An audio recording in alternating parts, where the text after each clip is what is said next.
Hey everyone, welcome to another exciting, enthralling, and insightful episode of the 8 fundamental pillars of business marketing. There's 8 fundamental pillars altogether.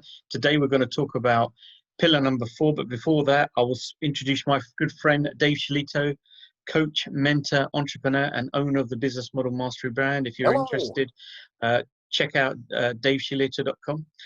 So Dave, tell us about pillar number 4. Over to you. Pillar number 4. Yeah, but pillar number 4 is the holy grail of business.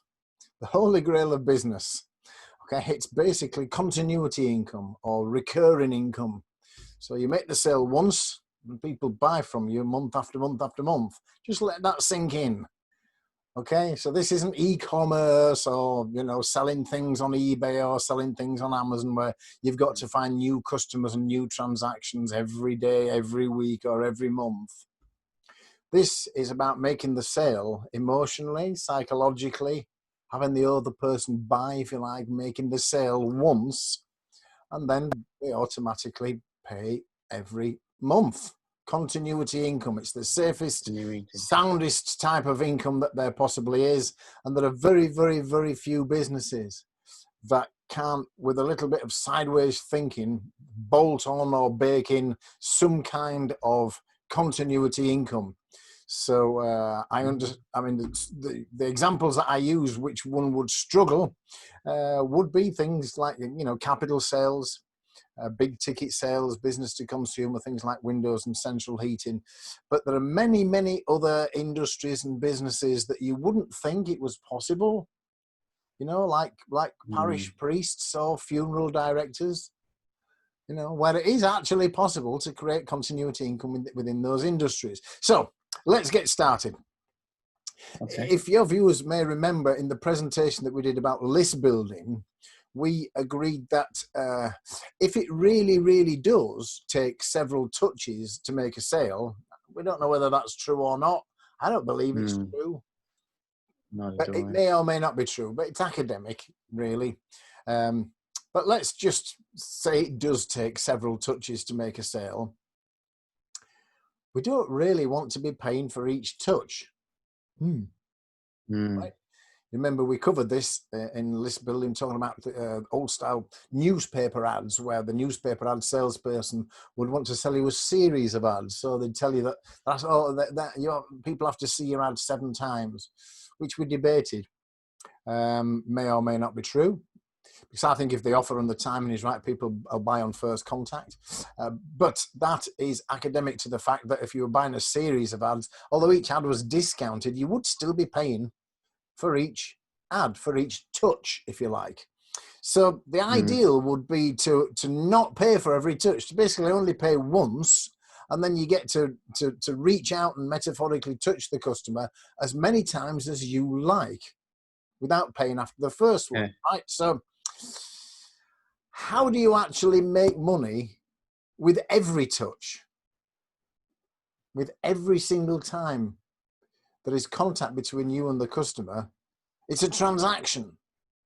Does that sound impossible? Well, it isn't. If you switch to or incorporate a continuity income model, right, a recurring income model of some sort into your business. This is why subscribers are better than customers. Subscribers are better than customers because they pay you every touch, and you only have to make the sale once. Right, so all those know, like, and trust hurdles that a customer has to go through to trust you enough to go, yeah, okay, here's my card details. Can you imagine having to do that every day, every hour, every week, or every month to reconvince somebody? No. So this is why this is the holy grail of business, because you do the convincing once. You make the sale, the emotional sale, once. And then they pay you every touch, which is great. So let's just sidewind a little. Let's just sidestep a little and talk about eBay versus Amazon. eBay versus Amazon. Strange, I know, a strange segue. There are at least 2 big differences between eBay and Amazon, quite aside from the obvious retail versus auction business model, right? Amazon can offer their unique buy with one click. You will have seen this, and your viewers will have seen this on Amazon. It's possible to buy with one click. Very convenient. Something you can't do on eBay. Now, why can't you do buy with one click on eBay when you can do buy with one click on Amazon? Any ideas? Well, I'll tell you. The reason that you can do buy with one click on Amazon is because Amazon have on record on their files over 300 million debit and credit cards. Really, over 300 million debit and credit cards. It's probably more by now. 300 million debit or credit cards on file. This is the reason why they can offer buy with one click. Amazon's main business is Amazon Prime, which if you've been living under a rock and you don't know what Amazon Prime is their subscription-based membership model. Right? So many of the products and services, streaming video, storage, products, services, whatever, their main business is Amazon Prime, which is a continuity model. It's a subscription-based membership model. This might explain the reason why Amazon shares are at last count £1,800 each, with a market cap of by now over $1 trillion. Right, that's probably the reason. Okay, so I hope people have understood that this idea of being able to hit somebody's card again and again after only making the sale once is very potent juju.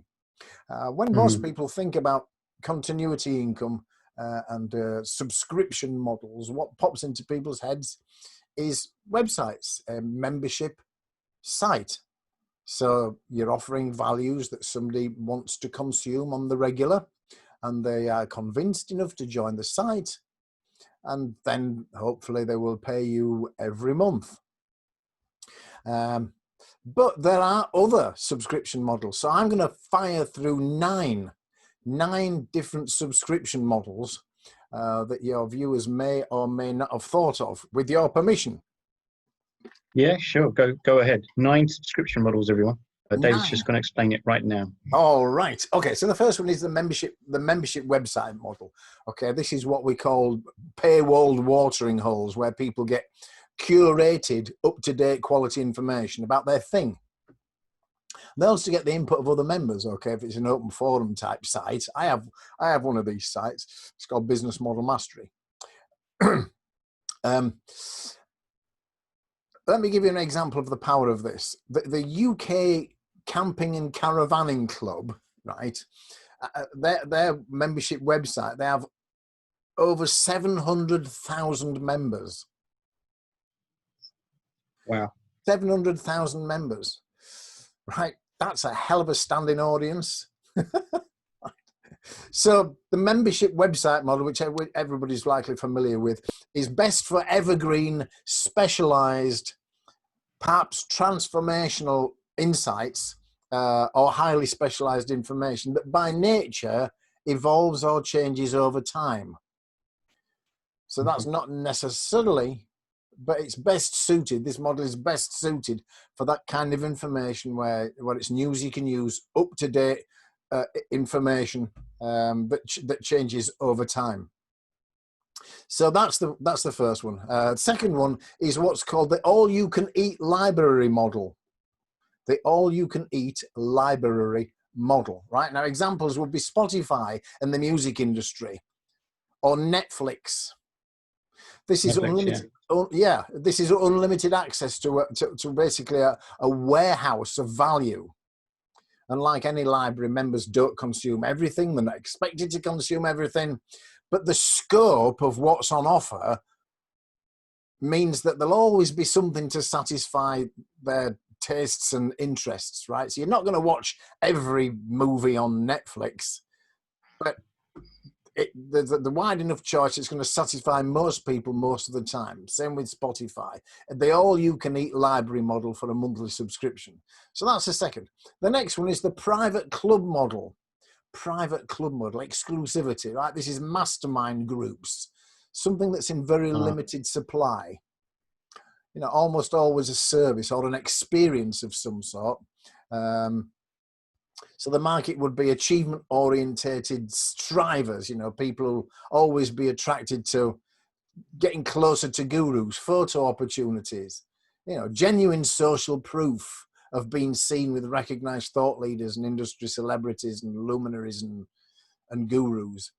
So, you know, there are examples on that crazy Tinterwebs thing that's catching on of people who are running exclusive $25,000 a year mastermind groups. And the value of the group is not only the people you rub shoulders with and the exclusivity of it, but also being able to say, oh yeah, I'm in that group.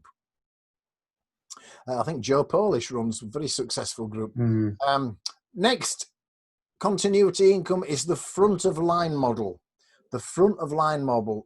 Now, examples of this would be paid software support, right? So you get free support with software, but it's like only phoning and you'll join the back of the queue. But for a premium every month, you can get priority support. If the money for that's coming out the business's pocket and it's tax deductible, then that is a very attractive way of getting support. A live person on the phone, on the hurry up 24/7. You basically jump to the front of the line. Other examples would be airlines, right? You pay a small premium and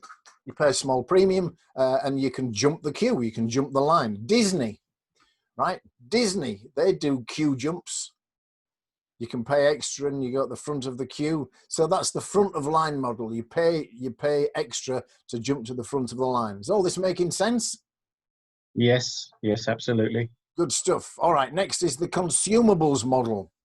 This is auto shipping, automatic shipping of things that people run out of, right? Consumables like nappies, razors, diet supplements, stuff like that. Multi-level marketing things, you know, Amway, pills, potions, sprays and lotions on auto ship. Amazon Prime that we spoke about before. Amazon Prime offers a subscribe and save feature.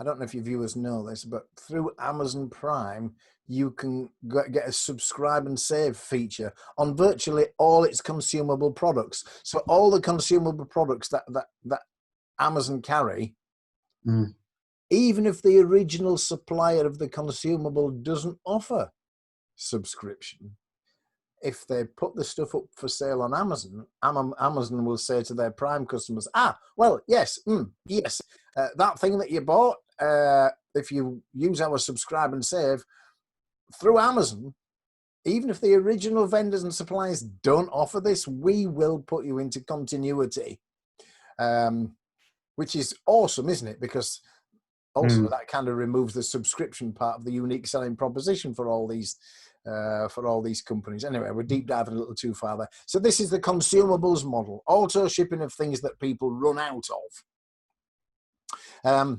Next is very closely related, and this is called the surprise box model. This is shipping every month a kind of curated box of like mystery goodies every month. So this is best suited to grooming products or sports products, you know, energy drinks, spices, pet foods, samples of things, right? Fragrances. And in truth, this is a good front-end model for an e-commerce store. So if you've got an e-commerce store trying to sell something consumable, then bolting on a continuity program using the surprise box model is a great front end, because when people sample something, some of the things they sample, it could be sweets, it could be grooming products, it could be perfumes, whatever. Eventually they'll come across a sample and they go, oh, I like that. And of course, then there'll be an incentive of some sort, a discount or whatever it may be, to then go to the vendor's main site and buy the full thing. I like the sample, I'll have some. So what better way of bringing people to an e-commerce site that sells the big things than giving them small samples of the little things on subscription every month, so they can like or dislike them at their leisure. So that's the surprise box model. The next is what I call the simplifier model. Simplifier, yeah. This is about managing overwhelm. Managing overwhelm by subscription, right? And examples would be the many to-do list apps out there and inbox management systems. You know, those would be examples. I mean, Raj, let's say that you own a huge property, right? Big property, and it had 35 smoke alarms and 990 light bulbs, right? And you weren't there very often. That'd be nice, wouldn't it, to be that rich? Well, then paying for a property ownership made easy service would be a no-brainer, wouldn't it? If you're paying for that on subscription, absolutely, it's an obvious good deal. You're basically paying somebody and say, look, when I arrive at this property or my guests arrive, I want every light bulb working. I want every smoke alarm to have a battery in it. I want this, I want that. And so, you know, people can take on this and say, okay, well, if you pay me every month, I will make your life simple. I will empty your inbox, or I'll make sure all your light bulbs are done, or what have you. So that thing that I've just mentioned there about the property ownership made easy service, that's probably a good front end for a general contracting or handyman type business, you would think. If you think about it, there's lots of people out there who are good with tools, one-man bands, you know, up and down ladders. Changing light bulbs and what have you, but they're doing them for different households, onesie twosies or what have you. And let's say you were Madonna and you had 5 properties around the world, right? And you needed to make sure that when you or your guests went to each of these properties, everything was as it should be. And so you were paying an amount per month for somebody to do the light bulbs. I use these as examples, but people do the light bulbs and smoke alarm battery check and make sure everything's working as it should be. Then if something else goes wrong at the house, right? Something else goes wrong at the house, that place she's got next to Central Park in New York. So she gets a message saying, oh, the washing machine is leaking. What's Madonna going to do, or her team? They're going to go, well, can't Tony fix it? Tony's the guy that they pay every month to do all that stuff. Yeah. See how that works? So you would take a small amount per month to make sure everything's okay, because there'll be many months where you don't actually have to do anything. But that's not the point. It's a peace of mind, simplifier, lightening the load, managing overwhelm. But that puts you front of mind for when other stuff needs doing. You know, someone backs into a dwarf wall and knocks it over, and the person who owns the property gets to hear about this, and like, oh right, I've got that dwarf wall to have fixed. Can't Rajesh fix that? You know, we'll pay for the materials. He's the man in Havana. See how that works? So you've got all these handymen and contractors out there desperate for work. If they would just bolt on a simplifier model to large properties, they'd become the front of mind choice when something else goes wrong. Make sense? Yeah. Good stuff. Absolutely. Next would be, what is next? The network model. Network model. Yeah, the network model. This is fractional access. Sounds very grand, doesn't it? This is fractional or partial access to an expensive infrastructure. Basically a telephone system, right? Now this is very, very different. This is a polar opposite of the private club model that we mentioned earlier on. So unlike the private club model, where the less people in there, the more exclusive it is, and therefore the more you can boast about being in that club, the network model gains utility, becomes more valuable, the more subscribers join. Right? Think about that. What good is a telephone network if there's only 12 people signed up to it? Right? What you want with a telephone network, mobile or landline, is all your friends, everybody. So the network model, unlike the private club model, the network model gains utility, becomes more useful as more subscribers join. But it is still a continuity program. It's still a subscription program. We're all used to paying for our airtime, texts, and TV, TiVo boxes, Sky, Virgin Media. We pay for these things every month, so it's still a continuity model. I mean, I'm with Virgin Media, and they don't have to sell me on being with Virgin Media every month. I just am. They only have to sell me once. See? Next is the peace of mind model. The peace of mind model. Yes, the peace of mind model. Now, this is different from the simplifier model, which was about managing overwhelm. This is different. The peace of mind model is usually things that you pay for but never want to actually use. I know it's a bit crazy. It's like insurance, something you like pay out for every month, but you'd rather not use it, right? So examples would be tracking devices for pets, or a tracking for children or vehicles on subscription. It's a fear-based sale for a service that every subscriber hopes they'll never use, right? So like if you have a senior in the family, you know, those dongles that you can put around their neck, so that if they take a tumble, all they have to do is press the dongle and it phones the phone. This is on subscription. This is peace of mind. You hope that your loved one never has to press the goddamn button, but if they do, it's there. This is the peace of mind model. So it's about tracking pets, kids, vehicles, and keeping your loved ones safe.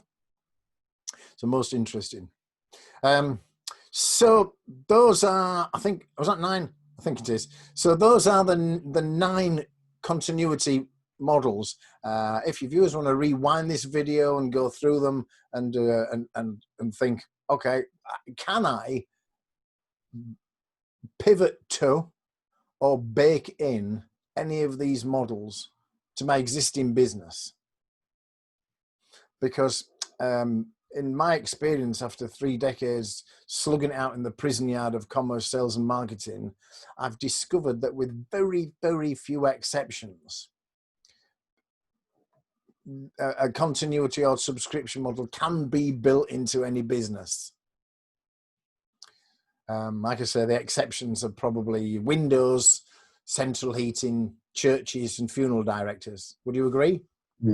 Yeah, absolutely. Then you'd be wrong, because those last 2 you can. Windows and central heating, maybe not, but churches and funeral directors, parish priests, how would you sell a continuity program to a parish priest?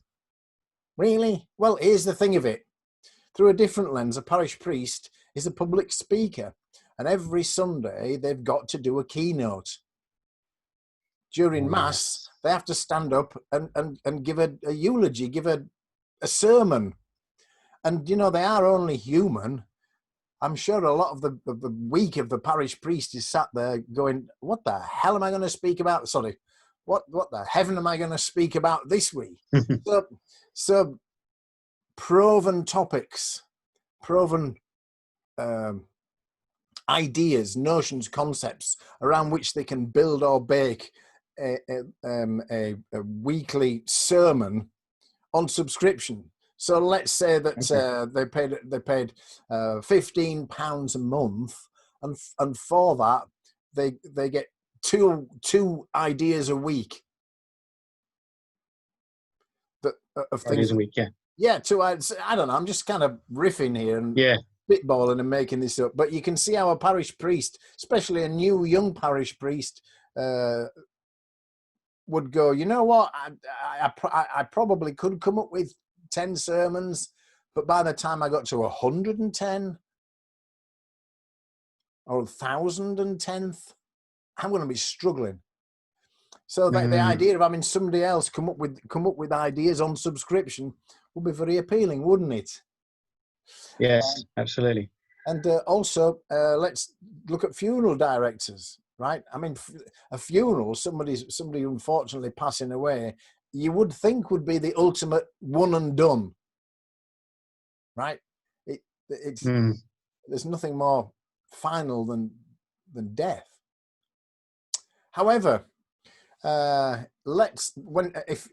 sure your viewers have been to a funeral, no matter what race, religion, or denomination they may be, they will have been to a funeral service of some sort, and they will have been rubbing shoulders with people who may have travelled a long way. And who's to say whether or not the person who's travelled a long way might be the next of kin? So it might be friends and family that lived in the neighbourhood, but their kids may be coming from Southampton or South Africa. So who has a vested interest in making sure the grave is tended? Oh, yeah.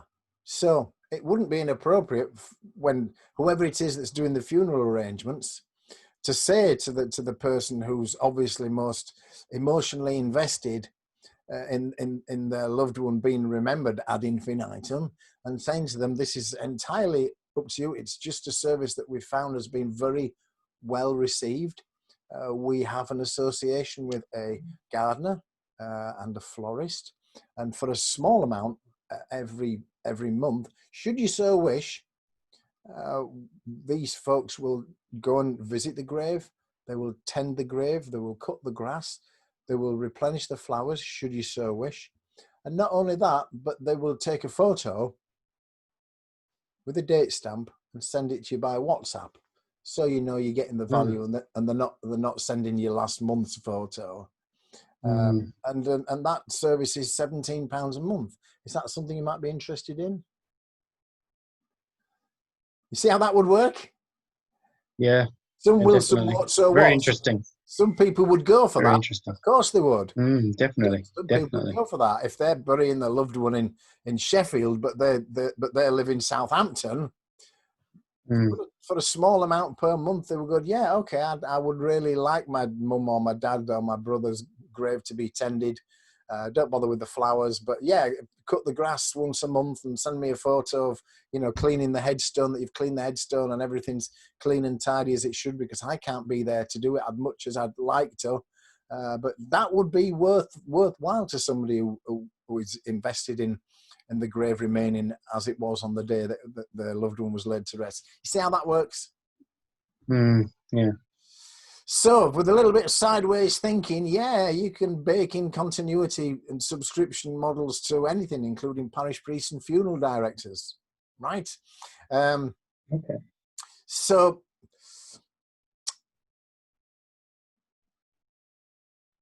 a company with a customer list, a company with a list of customers is far more attractive than a company without. We talked about this in the list building module, didn't we? Yes, we did. Remember we said that the two hairdressers, one of which are both pretty much the same, but one's been collecting all the names and email addresses of all their customers, and the mall in which these two shops exist burns down. One of those is back in business. Or the high street computer shop, been there for 14 years, and all of a sudden the landlord triples the rent and it's no longer financially viable. But because that person has been saving the name and email address of anybody who's ever bought anything from the shop in person or through the mail, then moving shop is just geography. So if you and I, Rajesh, wanted to buy that computer high street shop or a small franchise of those types of shops, the value, what we would be actually buying, would be the customer list, because the list is the business. The tacit permission of the customers to contact them again and again and offer them specials and deals and early bird offers and blah, blah, blah. We covered all this in the list building. So for this reason, a company with a customer list, an existing customer list, is obviously far more valuable when it comes to sell than without. We all got that? Exactly. Right. Yeah. But more attractive still is a company with a list of currently paying subscribers. It's one thing saying, yeah, I've got this list of 4,000 people that you can broadcast to any time and try and sell them some more of what they bought in the past. That's valuable. But I tell you what's much more valuable if the company turned around and said, yeah, we have 4,000 people who send us money every month. Right? That means your continuity business, your subscription-based business is exponentially more valuable to a buyer. So let's wrap this up. What is the quickest way to wealth? Not riches, wealth. What is the quickest way to wealth? And this has not changed, by the way, for 500 years, right? The quickest way to become wealthy is to sell. It's to sell your company, or to sell substantial shareholding, majority shares or something. So either sell lots of shares in your company or sell the company, be it large or small. Like an exit strategy. An exit strategy, yes, absolutely. Not have time today to cover the two types of businesses. Some are corporate, some are lifestyle. I happen to run a lifestyle business. I could do 5 times as much and earn 5 times as much. I choose not to. See my business as a machine that serves me. To seek power and lose liberty is a strange desire indeed. Don't you think? So people are obsessed with working 100 hours a week, building, having all different units, opening here, opening there, opening another unit, opening there, having virtual assistants in different countries all around the world. If that's how you're built, have at it. Me personally, I'd sit bolt upright at 3 o'clock in the morning in a cold sweat, knowing I had to clear 300 grand to make payroll. Thank you, no. So this is why I prefer to run a lifestyle business, which I see as a machine which serves me. And therefore it revolves around me and my talents, and therefore I'm not likely to sell David Shillito Inc. DavidShillito.com is not likely to be sale anytime soon. But let's say that you were selling a business or selling your business, and let's say that you had done the wise thing and started the business with this day in mind, which is a very clever, elegant, entrepreneurial thing to do. To ask yourself right from the start, what must this business I'm about to start look like in 60 months so somebody might want to buy it? And the answer to that question is make sure it has a continuity element baked in, right? So the number one way to get wealthy is to sell your company or to sell a substantial shareholding. So when it comes to what you've just said, quite correctly there, an exit strategy, what is the most valuable company structure? Is it number one, sell a company that has a lead generation system in place? So they already have a system for generating leads. That is a valuable company. However, a more valuable company would be something that has a way of generating leads and they already have a customer list of 10,000 people that the new owner can make offers and sales to at will. That's an even more valuable company.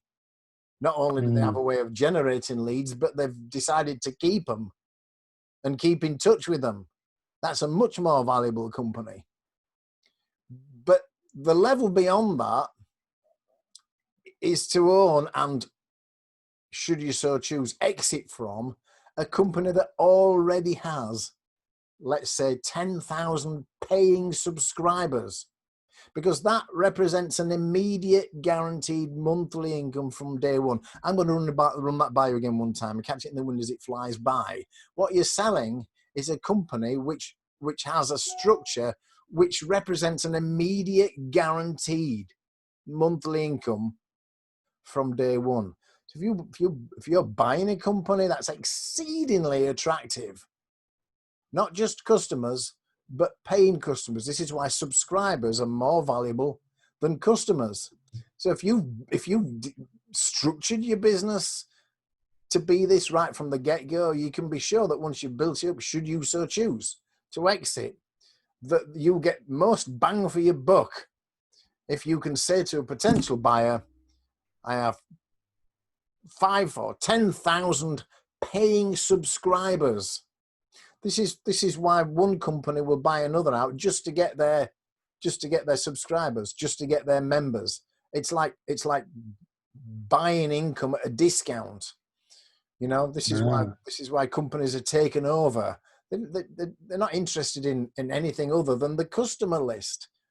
This is all about why acquisitions and mergers are done. They're like, okay, well, we could spend the next 6 years building our own customer list and talking each and every one of them, onesie twosies, into paying us every month.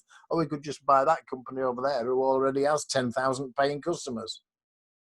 Duh.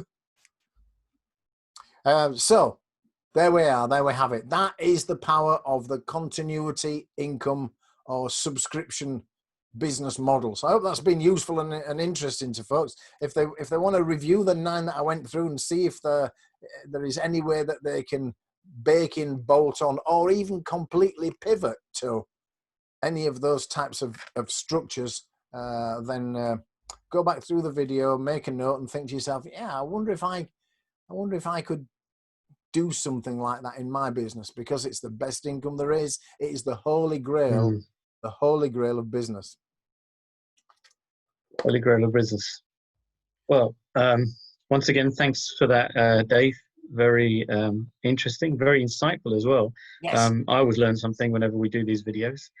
I just want to make sure, like Dave said, if you're going back through this video, you can see the various subscription models. There are 9 in total. Yes. And all the other videos that we've done as well. We've got some more videos coming up, but just want to thank Dave once again for presenting this next pillar, and then we'll see you on the next video for pillar number 5. 5. I think it's 5. 5. Yeah. 5. It'd be a different pillar, whatever it is. Whatever It'll be a different pillar. It'll be a different pillar. Yeah, I had to decide what the fundamentals of business were, and if you fire up the Google machine and put in fundamentals of business, or even fundamentals of business marketing, you'll get people's opinions, legions. Yeah. People's opinions. But these are my 8 pillars of fundamental business success. And these are the pillars I believe, if you don't know about them and or are not using them, because knowing about them as agency is potent, but not every business lends itself to every pillar. But you should know about them. But if they're missing, if you don't know about them and therefore can't utilize them, you will struggle. It will be like nailing jelly to a mirror. As I said in one of the previous videos, this idea that most businesses fail within 5 years is not down to cash flow, yada, yada, yada. It's not down to that. It's about not nailing these things, in my opinion. So yeah, that's it. All right. Well, thanks again, Dave. Until next time, we'll see you on the next one. And like I said, if you want to get in contact with Dave, his website is daveshillito.com. He's the owner of the brand Business Model Mastery, and he's also got upcoming programs, the Entrepreneur School, which is the long term. Yes, it's not these videos are not an ad for Entrepreneur School, but now you've mentioned it, it is a Business Model Mastery is my brand, and part of that, there are several on-ramps to that leading up to the big ticket thing, which is a 12-monthly program, a live in-person, which graduates have affectionately called Entrepreneur School, because they feel that by the time you've come out the other end of this, you know business end to end, soup to nuts, bumper to bumper. You can look at a business and say, that'll work, that won't. And being able to articulate why. That's very powerful, because the tragedy is there are legions of people out there who, for no reason, no fault of their own, whether it's a virus or whether it's redundancy or whatever it may be, have found themselves back on the job market, or they may even have 20 grand's worth of redundant money burning a hole in their pocket, and they just the potential for somebody who spent most of their working life in PAYE and then are looking for a business of their own. The potential for getting that wrong, for spending that money on something that one of my graduates could go, that never was going to work, and here's why. Bang, bang, bang, bang. Listen of all the reasons that never was going to work, and yet people are spending money buying into things which never were going to work. So that's why Entrepreneur School Business Model Mastery Live is a great investment. But this, if you want to know what that program, then you'll have to Google it and go looking for it, because I'm not going to drop any links here. Because it wasn't supposed to be an advert for that, but yes. So, but on my site is not Dave Shillito, it's David Shillito, SHILLITO, David SHILLITO, davidshillito.com. All right, Dave. Until next time, we'll see Until you on next the time. next pillar number 5. Pillar number 5. And you have a great weekend, and I'll speak to you soon. Yes, everybody. Thanks for watching. Sure do appreciate the time you spent with us, and have a safe now until then. Bye. Thanks, everyone. Bye-bye.